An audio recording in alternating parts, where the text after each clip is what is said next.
Hello everyone, Mike with Spray Jones coming to you with our spray foam insulation and electrical wiring video. This video is going to be divided into two parts. The first part is the techie information on the ULC report done in 1998 and the data that is contained therein, which frankly without this test, the rest of the video is sort of anecdotal. But the second part is going to be after we look at the effect that foam does or doesn't have on electrical wiring. Then we're going to take a look at practical steps of how to do retrofit or new construction, what Spray Jones does, and why we've come to these conclusions on best practices, and you can implement them into your job. I want to start by saying thank you to everybody who's a recent new subscriber, and hello to all the existing subscribers that are out there. Thank you. Without your help and assistance, this channel wouldn't exist, and I know we are making a difference in educating both spray foam installers and the general public and builders as a whole. So thank you. Check out the playlists. There's something that you probably have missed. Okay, on to the data. So we understand what we're going into. Spray foam and the study of electrical wiring has been around since 1978. But because electrical codes and electrical conductors and products have changed so much, there has been a lot of updated supplementary tests and reports to change outcomes because, frankly, the technology is changing, therefore the tests need to change and the results need to be quantified and verified. So, in 1998, it became apparent that it was time again to review the use of polyurethane foam on electrical wiring, because the old wiring that had been rated and tested had been rated to 60 degrees Celsius maximum operating temperature. So ULC, which stands for Underwriters Laboratory of Canada, conducted a field test with the person that instigated it and helped get it going was a fellow by the name of Steve Reeser, who's been a long-term person in the spray foam industry in Canada, and this is the beginning of the opening of this report. This research project investigated under laboratory conditions the maximum temperature that could develop on residential electrical wiring encapsulated in spray-in-place polyurethane insulation. This project includes a review of published information which indicates that temperature and residential branch circuit wiring routinely exceeds the maximum service rating to extent that depends on the location of the wiring and the levels of insulation installed around the wiring. The results of this laboratory study supports the previous findings indicating that temperatures on conductors surrounded by polyurethane insulation can exceed the maximum service temperature for wire insulation. These tests included two most prevalent residential wire types, 14 gauge, 12 gauge, both rated at 90 degrees C. This study and the literature suggests that either intermittent temperatures over the rated maximum of the wiring is acceptable to both the wiring manufacturers and the various electrical codes, or that electrical code should change to reflect reality. Wow, that is an opening salvo. Now, before we start freaking out about what did they find, I think we need to sit and take a look at how they set the test up and what information goes into this data. Now, the opening line there, the opening paragraph was from the 1998 report. Let's go back 3 years to the 1995 study. All right, Society of Plastics Industry 1995. In April of 1995, the SPI had standard wood stud walls wired with standard 12 gauge and 14 gauge conductors insulated with sprayed in place polyurethane foam, and subject them to 13 amp and 18 amp current loads for the purpose of measuring temperature rise of the conductors. Now that's going to be important, 13 amp and 18 amp, because the test that's done later on is higher. Okay, so they are constructing with 2x4s.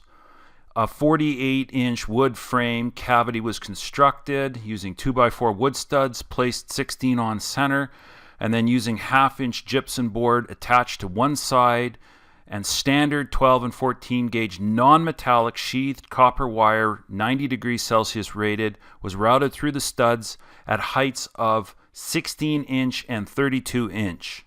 Right? Current flowed from a wall receptacle through the 14 gauge wire, then the 12 gauge wire, and through a resistance load. Burial depth within the polyurethane foam insulation was not specified in the sample preparation notes. Calls to the laboratory that performed the testing and to SPI representative who commissioned the study could not verify the burial depth. 2 thermocouples were placed on each wire, 1/3, 2/3 the distance between the studs. The cavities were insulated with polyurethane foam, reported to be 29 to 32 kilograms per cubic meter, which is 1.8 to 2.0 pounds per cubic foot. Density, again, the in-place density was not tested. The test results shown in figures 4 and 5 indicated that for 13 amp loading, the 12 gauge wire conductor reached an average surface temperature of 39 degrees centigrade after the 12-hour test period. The 14 gauge conductor reached a maximum temperature of 51.1 degrees centigrade. For the 18 amp loading, the 12 gauge conductor reached 48.9 degrees Celsius and the 14 gauge conductor reached 72.3 degrees Celsius. So in both of these cases, none of the maximum temperature limits are being exceeded in a 12-hour test. Now we're going to fast forward to the 1998 test and take a look at how it was set up. So this is now the ULC test with Canadian Polyurethane Foam Contractors Association. It was constructed a mock-up wooden stud wall wired with typical residential electrical wiring, 14 12 gauge conductors at 2 burial depths within the stud cavity. From the interior finish, these mock-ups were then tested at the rated current for those conductors at Underwriters Laboratory of Canada, Scarborough, Ontario. Currents of 15 and 20 amps were selected based on the fact that they are the rated maximums that these conductors should be subject to as per the Canadian Electrical Code. 2 samples were prepared, 48-inch square wood stud. The walls were constructed of 2x4 studs placed on 16 on-centers. The outside of each stud wall was 7/16 oriented strand board, OSB. A continuous length of electrical wire, CSA, labeled NMD90, was run through the stud wall using holes drilled firstly at the stud center line, 1 13/16 inch depth, then back in the opposite direction at 25 millimeter 1-inch depth, spaced 16 inches apart. Sample A was wired with 12 gauge wire, 20 amp rating, and sample B with 14 gauge 15 amp current rating. Thermocouples were located on each wire at the midpoint of the stud wall and on each wire 1 inch from the stud at the edge of the stud wall. Cavities of both samples were filled with polyurethane spray-in-place insulation, typical CCMC evaluated formulation rated at 1.75 pounds per cubic foot. Now, most foams these days are going to be 1.85, 1.9, 2.0. Don't let that throw you off. It's just what they had at the time in 1998. A lot of specs have changed since then. The front of the face of the panels were covered with 12 millimeter or half-inch gypsum board to complete the mock-ups. A low voltage setup was employed similar to that used at the previous study. The samples were supported horizontally on concrete blocks. The cables were connected to a 20-volt AC power supply, and at the other end, a variable resistor was installed and adjusted to produce steady-state currents, that's important, of 20 amps in sample A and 15 amps in sample B. Ambient temperatures in both cases was the laboratory temperatures at approximately 23 degrees Celsius. So does everybody understand what's going on here? We have a 4-foot sample wall, 16 on center, 2x4s. We have 2 different gauges of wires, and we're going to run a steady state current through that. That means constant load, right, to the rated maximum of what the 12 gauge and 14 gauge cabling is going to be rated for. So now we're getting into test results. The results shown in figures 6 and 7 indicate that the temperatures rose swiftly for approximately 4 hours and then stabilized, fluctuating slightly, reflecting changes in the ambient temperature. In both test samples, the central burial depth of 45 millimeters, which is a little more shallower than 2 inches, reached the highest temperature over 90 degrees Celsius. The tests were run for 24 hours. That's important to know. The current disconnected and the samples allowed to cool before cutting apart the conductor inspection. The insulation was cut away to expose the wire at the 2 central locations which experienced the highest temperatures. No degradation of the conductor insulation or the polyurethane foam was visible. Maximum temperatures reached were 93 degrees centigrade for the 12 gauge at 20 amps at 45 millimeter burial depth, and 95 centigrade for the 14 gauge at 15 amps 45 millimeter burial depth. In both cases, temperatures for the shallower burial depth of 25 millimeters resulted in conductor temperatures of approximately 90 degrees centigrade and slightly lower. Exit temperatures from the insulated stud walls indicate rapid cooling to 60 degrees centigrade under load. Upon cessation of the test, both conductors returned to ambient temperature within 1 hour. So what we are seeing is that the temperatures did rise to the maximum rated allowable limits of the wires, and in some cases slightly exceeded it. But for a 24-hour continuous steady state load period. So if we go back to the original 1995 test, here we are, 95 test for SPI, they did not exceed, if we scroll down here, the 13 amp rating and the 18 amp rating in a 20 or 12-hour period did not. Here's the test results. 13 amp on 12 gauge and reached 39 degrees centigrade. After the 12-hour test, the 14 gauge conductor reached a maximum of 51. The 18 amp loading for 12 gauge conductor reached 48.9, so basically 49, and the 14 gauge conductor reached 72.3. I think that's important to note because we want to know upper maximum limits and whether or not they're being hit or exceeded. But then I think it's important to put the conductors into real world conditions. So most people are not going to be drawing power at a maximum rating that the breaker and the wiring is rated for 24 hours straight. Now, it's good to know what it is, but this 12-hour test with slightly lower limits, I think, is the more real-world test. Now, that is why the beginning of the ULC report states that it is hitting the upper limit and that either the wiring needs to be changed or the codes need to be changed. I'm just presenting the information and we're taking a look at it. Now, no other advanced test study like this one has been done, and I've asked BASF if they're going to go back and do some advanced testing with this to see if anything's been updated, and I'm basically politely getting a no. We don't know. What more do we need to know? And here's the reason why. At the time of 1998 and the codes that have been produced since for quite some time, being this 2021, it's code compliant to be putting this type of wiring in homes and putting spray polyurethane foam insulation over them. And nobody thinks twice about it. Nobody fails an electrical inspection, and nobody deems that the foam can or cannot do it. In fact, our ULC design criteria here in Canada for the installation of the product does not forbid the use of electrical wiring in residential walls or commercial walls with the use of polyurethane foam. Now, I promise that we're going to go into some practical explanations here, and I think it's time that we sort of get into some do's and don'ts, right and wrong, about how we handle things.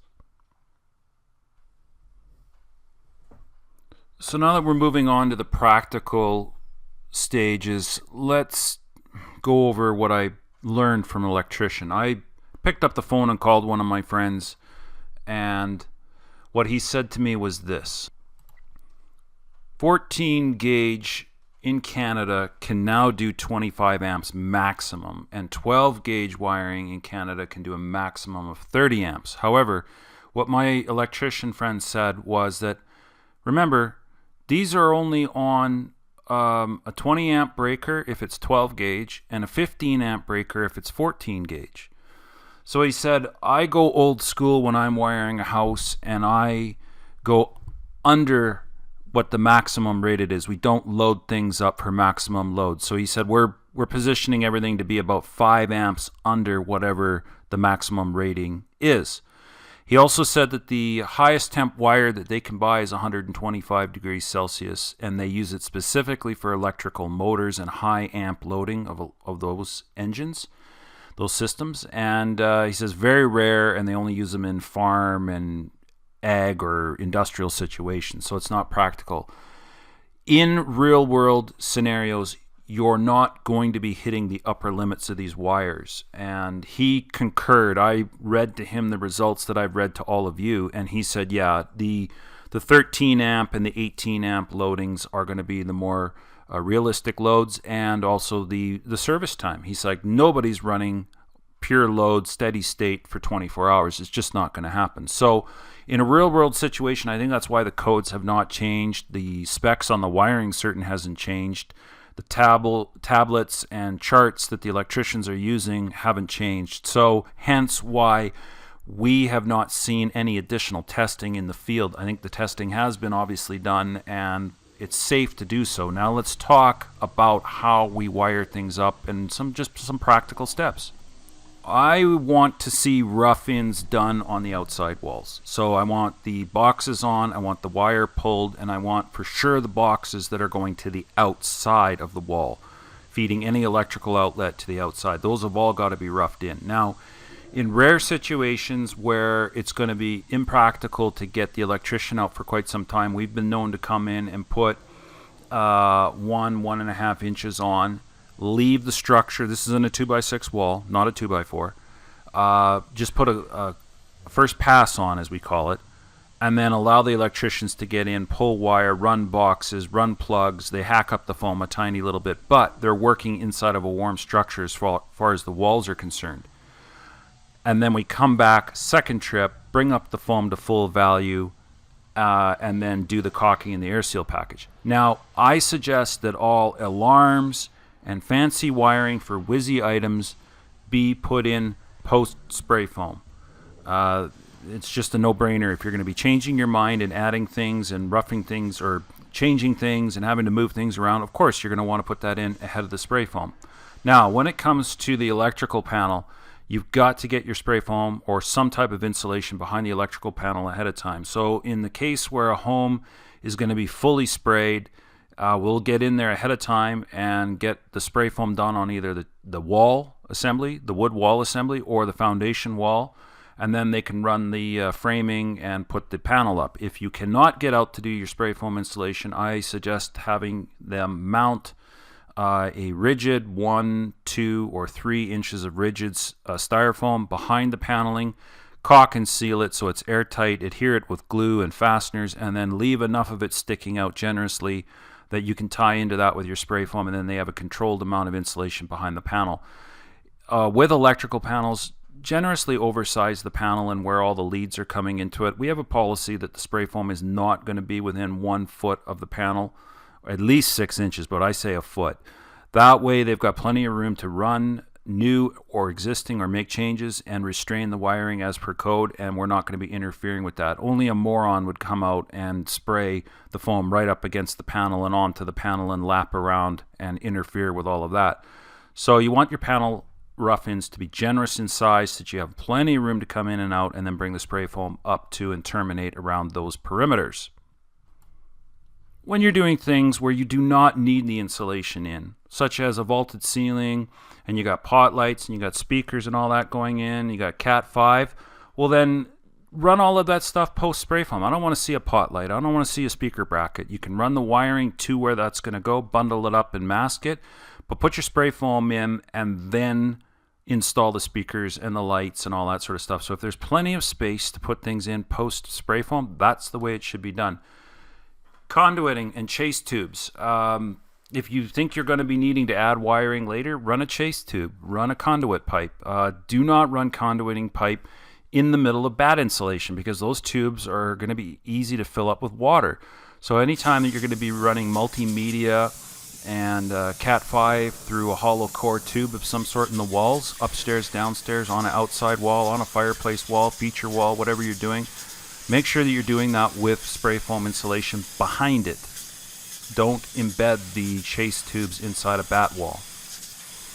Now, this whole discussion about change orders and good luck with the running of wires, I want to speak from practical experience. On a 2-inch application, whether it's 2x6 or a 3-inch application in 2x6 or a 2-inch application in 2x4, anytime we're not filling the wall cavity up, there's plenty of space, folks, to run the wiring behind the sheetrock, the drywall, while that's up. Okay? And I have spoken to electricians that have had to fish, and they've said it's been fairly effortless other than the common problems they encounter when fishing. And let's be blunt here. Nobody has a ball fishing wires in a batted mineral fiber or fibrous wall with a vapor barrier. Nobody does. Give me a break. The fishing line is always getting clogged up. It's pulling bad insulation. It's tearing. The guys are cursing and swearing while they're doing it. Nobody likes it. So don't give me the line that everything's peachy keen with fiberglass and mineral fiber to fish wires at a later date, because it's not. In fact, I've seen with the spray foam, guys have said, hey, this is a piece of cake. We drilled the hole. We ran the wire down the plate. We found where it needed to come out. We pulled it out. It was a piece of cake because the majority of the wall cavity's empty with closed cell. With open cell foam, you fill the entire cavity up or nearly up and shave it off, but it's almost full, right? I've found and heard from guys, I haven't had to do it myself, but I've heard guys tell me that it's a piece of cake because it's light and fluffy and they're able to push their fishing line through, their poles, their fiberglass poles through. They punch a hole through it. But in all situations, you're wrecking the insulation and doing damage to the insulation. So anytime that you can open up the wire to fish things through, it is going to be better. Now, in residential new construction, we've only had a couple of situations where homeowners have changed their minds or damage has been done to something and lines have to be fished out, at which point somebody's paying for a change order.